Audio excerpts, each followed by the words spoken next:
அல்லாஹ்வுடைய தூதர் ஸல்லல்லாஹு அலைஹி வஸல்லம் ஒரு நபித்தோழரை பார்க்கிறார்கள். பள்ளியில் தொழுகை அல்லாத நேரத்தில் அவரை பார்த்து கேட்டார்கள், ஏன் தோழரே பள்ளிக்கு வந்திருக்கிறாய் இந்த நேரத்தில்? அவர் சொன்னார், யா ரசூலல்லாஹ், கடன், யா ரசூலல்லாஹ், கவலைகள், உள்ளம் நிரம்பி இருக்கிறது அல்லாஹ்வின் தூதரே. அல்லாஹ்வுடைய தூதர் ஸல்லல்லாஹு அலைஹி வஸல்லம் சொன்னார்கள், நான் உனக்கு ஒரு துஆவை சொல்லித் தருகிறேன், அதை நீ ஓதினால் அல்லாஹ் ரப்புல் ஆலமீன் உனக்கு இந்த சோதனைகளில் இருந்து வெளியேறக்கூடிய வாய்ப்பை அல்லாஹ் ரப்புல் ஆலமீன் உனக்கு தருவான். என்ன அல்லாஹ்வின் தூதரே அந்த பிரார்த்தனை? அல்லாஹும்ம இன்னி அஊது பிக மினல் ஹம்மி வல் ஹஸன், அல்லாஹும்ம இன்னி அஊது பிக மினல் ஹம்மி வல் ஹஸன். யா அல்லாஹ், என்னுடைய துக்கம், என்னுடைய எதிர்காலம் என்ன ஆகப் போகிறது, நான் எதை நோக்கி செல்லப் போகிறேன், என்னுடைய வருமானம் என்ன ஆகப் போகிறது, இவ்வளவு கஷ்ட இழப்புகளை சந்தித்து விட்டேனே, இனிமேல் என்ன ஆகப் போகிறது என்ற கவலையில் இருந்தால், யா அல்லாஹ் அந்த துக்கத்தை நீக்கு யா அல்லாஹ். எதிர்கால கவலைகளை பற்றிய கவலையை உள்ளத்திலிருந்து நீக்கு யா அல்லாஹ். வல் ஹஸன், என்னுடைய முன்னால் நான் செய்த பாவங்கள், முன்னால் என் வாழ்க்கையில் நடந்த நிலைகள், நான் சந்தித்த இழப்புகள், அதனால் என் உள்ளம் துவண்டிருக்கிறது. எதிர்காலத்தை பற்றியும் கடந்த காலத்தில் நான் செய்ததை பற்றியும் என்னுடைய உள்ளம் கவலை கொண்டு நடக்க முடியாமல், நகர முடியாமல் இருக்கிறேன் யா அல்லாஹ், அதை நீக்கு யா அல்லாஹ். எதிர்காலத்தை பற்றிய கவலையை நீக்கு, கடந்த காலத்தை பற்றிய நினைவுகளை நீக்கு, இனிமேல் வாழக்கூடிய வாழ்க்கையை சரிபடுத்து என்று இறைவனை அழைப்பான். அல்லாஹும்ம இன்னி அஊது பிக மினல் ஹம்மி வல் ஹஸன் வ அஊது பிக மினல் அஜ்ஸி வல் கஸல். யா அல்லாஹ், இயலாமை, என்னால் இனிமேல் என்ன செய்ய முடியும், என்ன இருக்கிறது என்னிடத்தில், எதை கொண்டு சொல்லுவேன் என்ற பயம், இயலாமை என்னிடத்தில் இருக்கிறது. யா அல்லாஹ், கசல், சோம்பேறித்தனத்தால் சோம்பலில் இருக்கிறேன், என்னால் முடியும் யா அல்லாஹ், ஆனால் எழ முடியவில்லை, என்னால் இந்த சோதனைகளை கடக்க முடியவில்லை, என்னிடத்திலே தைரியம் இல்லை யா அல்லாஹ், தைரியத்தை கொடு, அதை செய்து முடிக்கக்கூடிய உறுதியை கொடு. வஅஊது பிக மினல் அஜ்ஸி வல் கஸல் வஅஊது பிக மினல் ஜுப்னி வல் புகுல். யா அல்லாஹ், கஞ்சத்தனத்தை விட்டும், யா அல்லாஹ் கோழைத்தனத்தை விட்டும், யா அல்லாஹ் கடன் என்னை மிகைப்பதை விட்டும், மனிதர்கள் என்னை ஆக்கிரமிப்பதை விட்டும் என்னை பாதுகாத்து விடு யா அல்லாஹ். இந்த அல்லாஹ்வுடைய தூதர் ஸல்லல்லாஹு அலைஹி வஸல்லம் அந்த துஆவை அந்த தோழருக்கு கற்றுக் கொடுத்தார்கள். இதை ஓதக்கூடிய வழக்கம் உள்ளவர்களாக மாற வேண்டும். இப்படி அல்லாஹ்வை அழைக்கக்கூடிய முறையிலெல்லாம் இதா சஅலக இபாதி அன்னி ஃபஇன்னி கரீபுன் உஜீபு தஅவத தாஇ இதா தஆன்.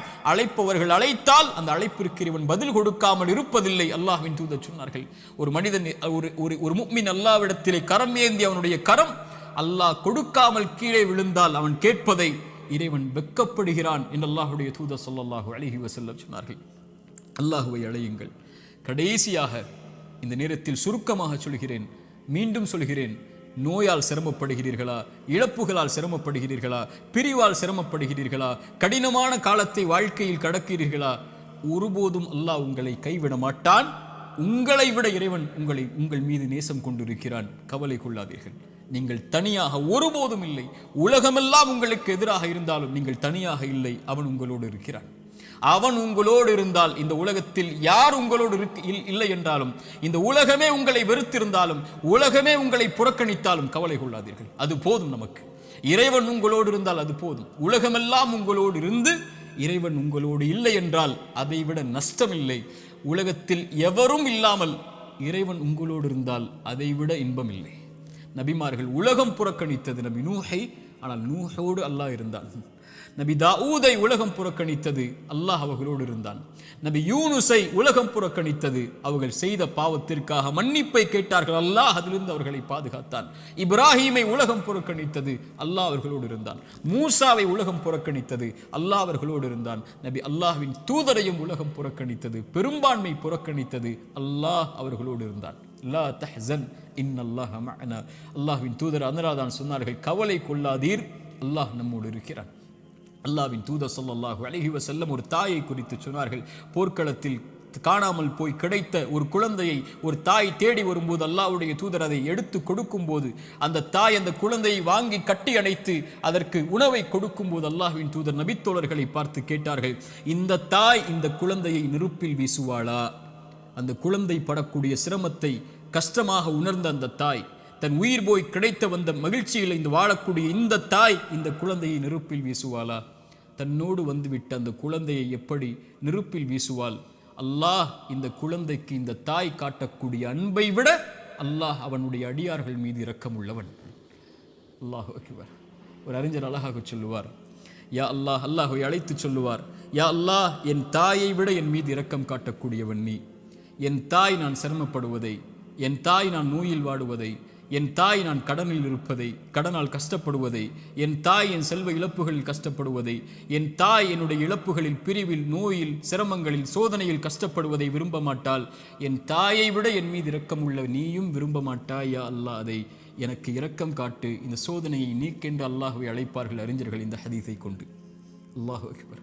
அல்லாஹ் உங்களை ஒருபோதும் கைவிட மாட்டான். அல்லாஹ் உங்களை ஒருபோதும் பிரிந்து விட மாட்டான். அல்லாஹுவின் பக்கம் வந்து விட்டால் அல்லாஹ் உங்களை ஒருபோதும் வேதனை அடைவதை, உங்கள் கண்கள் கண்ணீர் வடிப்பதை, உங்கள் உள்ளம் நெருக்கமாகுவதை, உங்கள் உள்ளம் உடைக்கப்படுவதை இறைவன் ஒருபோதும் பார்த்து கொண்டிருக்க மாட்டான். ஆனால் கடைசியாக சோதனைகள் இறைவனின் புறத்திலிருந்து வருகிறது. ஆம், ஆனால் ஒருவருக்கு சோதனை நன்மையாக வரும், ஒருவருக்கு சோதனை தண்டனையாக வரும். நபிமார்களுக்கு சோதனை வந்தது என்று சொன்னேன். எல்லா நபிமார்களுக்கும் சோதனை வந்தது. அந்த சோதனைகள் அவர்களை தூய்மைப்படுத்துவதற்காக, அவர்களை சுத்தப்படுத்துவதற்காக, அவர்களுடைய அந்தஸ்தை அல்லாஹ்விடத்திலே உயர்த்துவதற்காக, ஈமானில் அவர்களை உறுதிப்படுத்துவதற்காக, எல்லாவற்றையும் கொண்டும், உலகத்தை கொண்டும், மார்க்கத்தை கொண்டும், தீனை கொண்டும் அல்லாஹ் சோதித்துக் கொண்டே இருந்தால் அவனின் பக்கம் அவர்களை நெருக்கமாக்கி, அவனின் பக்கம் அவர்களை நெருக்கமாக்கி கொண்டு வருவதற்காக. அது நிஅமா, அது அருள். அந்த சோதனை அருள். அல்லாஹ்வுடைய தூதர் ஸல்லல்லாஹு அலைஹி வஸல்லம் அவர்கள் சொன்னார்கள், உலகத்தில் அதிகமாக சோதிக்கப்பட்டவர்கள் யார் என்று கேட்கும்போது நபிமார்கள், அவர்களுக்கு பின்னால் வந்தவர்கள், அவர்களுக்கு பின்னால் வந்தவர்கள் என்று சொல்லிவிட்டு சொன்னார்கள், அல்லாஹ் ஒரு மனிதனுடைய மார்க்கத்திற்கு ஏற்ப அவனை சோதிப்பான். யா அல்லாஹ், அவனுடைய மார்க்கம் நிலையாக உறுதியாக இருந்தால் அந்த உறுதியோடு, அந்த நிலையோடு சோதனையும் உறுதியாகும். யா அல்லாஹ். மேலும் சொன்னார்கள், அவனுடைய மார்க்கம் எளிதாக இருந்தால் சோதனையும் அவனுக்கு எளிதாகும். ஆனால் இறைவன் நாடக்கூடிய அடியார்களை இறைவன் சோதனைகளை கொண்டு, சிரமங்களை கொண்டு நெருக்கமாக்கி கொண்டே இருப்பான், இந்த பூமியில் அவன் பாவம் இல்லாதவனாக நடக்கும் வரை. யா அல்லாஹ், இந்த ஹதீஸை எப்படி விவரிப்பது இந்த சிறிய நேரத்தில்? இன்ஷா அல்லாஹ் வாய்ப்புகள் வரும்போது இந்த ஹதீஸை விவரிக்கிறேன். அல்லாஹ் சோதனைகளை கொண்டு ஒரு மனிதனை பக்குவப்படுத்துவான், நிலைப்படுத்துவான், முன்னேற்றுவான். அவனுக்கு அடுத்த கட்டத்தை நோக்கி அவனுடைய வாழ்வை நகர்த்துவான். அவன் அதன் மீது நம்பிக்கை கொண்டிருப்பான். நலவு வந்தால் அல்ஹம்துலில்லாஹ், சோதனை வந்தாலும் அல்ஹம்துலில்லாஹ், அல்லாஹ்வை புகழ்வான், அல்லாஹ்விடத்திலே உதவி தேடுவான். இவன் முஃமின். ஆனால் பாவி, இறைவன் சோதனையை கொடுத்தால் அல்லாஹ்வை விட்டு விலகுவான், சோதனையை கொடுத்தால் பாவங்களை நோக்கி செல்லுவான், சோதனையை கொடுத்தால் இறைவனை மறந்து விடுவான். அது நலவின் சோதனையாக இருந்தாலும் பாவத்தின் சோதனையாக இருந்தாலும். இந்த குர்ஆனின் எச்சரிக்கை மிக்க இந்த வசனத்தை கேளுங்கள். ஃபலம்மா நஸூ மா துக்கிரு பிஹி, எம் நினைவை விட்டு நீங்கள் மறந்து வாழும் போது, ஃபதஹ்னா அலைஹிம் அபுவாப குல்லி ஷை, வானத்தின் கதவுகள் எல்லாம் திறக்கப்படும், என்ன வேண்டுமோ கிடைக்கும்.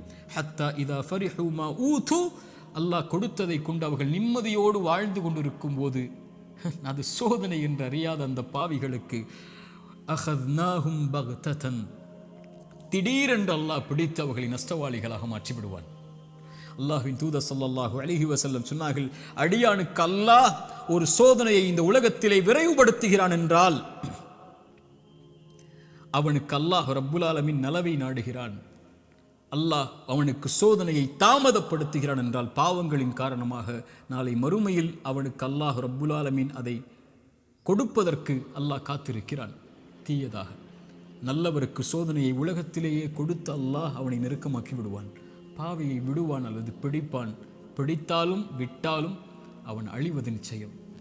அல்லாஹ் ரப்புல் ஆலமீன் அப்படிப்பட்ட பாவங்களை விட்டு அல்லாஹ் எம்மை பாதுகாப்பானாக. நல்லவர்களுக்கு சோதனை அருள். அவர்கள் அனுபவிக்கக்கூடிய ஒவ்வொரு கண்ணீர் துளிக்கும், ஒவ்வொரு சிரமத்திற்கும், ஒவ்வொரு கவலைக்கும், ஒவ்வொரு துக்கத்திற்கும், ஒவ்வொரு அழைப்பிற்கும், அவர் காலில் ஒரு முள் தைத்தால் கூட அவர் படக்கூடிய இன்னலுக்கும் அல்லாஹ் பாவங்களை அழித்து கொண்டே இருப்பான். ரசூலுல்லாஹ் சொன்னார்கள் ஸல்லல்லாஹு அலைஹி வஸல்லம். ஆனால் பாவி படக்கூடிய ஒவ்வொரு சோதனையும் அவன் மீண்டு அல்லாஹ்விடத்திலே செய்த பாவங்கள் எதுவாயினும், அவன் கடந்த காலம் எதுவாயினும், எவ்வளவு கொடிய பாவங்களை வைத்திருந்தாலும் அவன் பாவத்திலிருந்து விலகாமல் சோதிக்கப்படும் போது நன்மையை நோக்கி செல்லாமல் இருந்தால் அவனுக்கு இந்த உலக வாழ்வும் மறுமையும் அழிவுதான். சோதிக்கப்பட்டால் உள்ளத்திடம் கேளுங்கள், நன்மையில் இருக்கிறாயா, பாவத்தில் இருக்கிறாயா? நன்மையில் இருந்தால் இது உனக்கு அருளின் சோதனை, முன்னேறு, வெளிச்சம் உனக்கு முன்னால் இருக்கிறது, நடந்து சென்று கொண்டே இரு, இந்த இருள் நீங்கிவிடும். இருளுக்கு பிறகு பகல், துன்பத்திற்கு பிறகு இன்பம், நோய்க்கு பிறகு சுகம், இப்படி உலகம் மாறி மாறி உனக்கு கொடுக்கும். ஓடிவிடு நன்மையை தேடி. வெளிச்சம் உன் வாழ்க்கையில் விரைவில் வரும், மிகப்பெரிய வெளிச்சமாக. நீ ஒரு மாதம் சிரமப்படுவாய், ஆனால் நீ கடக்க வேண்டிய இந்த மாதத்தை அல்லாஹ்வின் நம்பிக்கையில் நன்மையில் கடந்து விட்டால் நீ வருடம் முழுக்க நிம்மதியோடு இருப்பாய். 3 நாள் 4 நாட்கள் நோயில் சிரமப்பட்டால் கவலை கொள்ளாதே. அந்த நோயை அல்லாஹ்வின் நன்மைகளை எதிர்பார்த்து காரணிகளை எடுத்துக்கொண்டு களி. அல்லாஹ் உனக்கு அதற்கு பிறகு மிகப்பெரிய சுகத்தை வைத்திருக்கிறான். ஆனால் பாவத்தில் இவை அனைத்தையும் நீங்கள் சந்தித்தால், பாவம் உங்களிடத்திலே இருந்தால், யா அஹி யா உஹ்தி, என் தோழரே, என் சகோதரியே, அல்லாஹ்விற்காக அதை விடுங்கள். அல்லாஹ் உங்களை அரவணைக்க காத்து கொண்டிருக்கிறான். அவனை நோக்கி வந்து விடுங்கள். உங்கள் வாழ்வின் கவலைகள், பிரச்சனைகள், துன்பங்கள் இவை அனைத்தையும் இறைவன் நீக்கி விடுவான். அல்லாஹ் அப்படிப்பட்ட வாழ்வை எமக்கு தரட்டும். அல்லாஹ் இந்த அறிவுரை எனக்கும் உங்களுக்கும் அறிவுரையாக்கட்டும். இதன் மூலமாக என்னுடைய வாழ்வை இறைவன் செழிப்பாக்கட்டும்.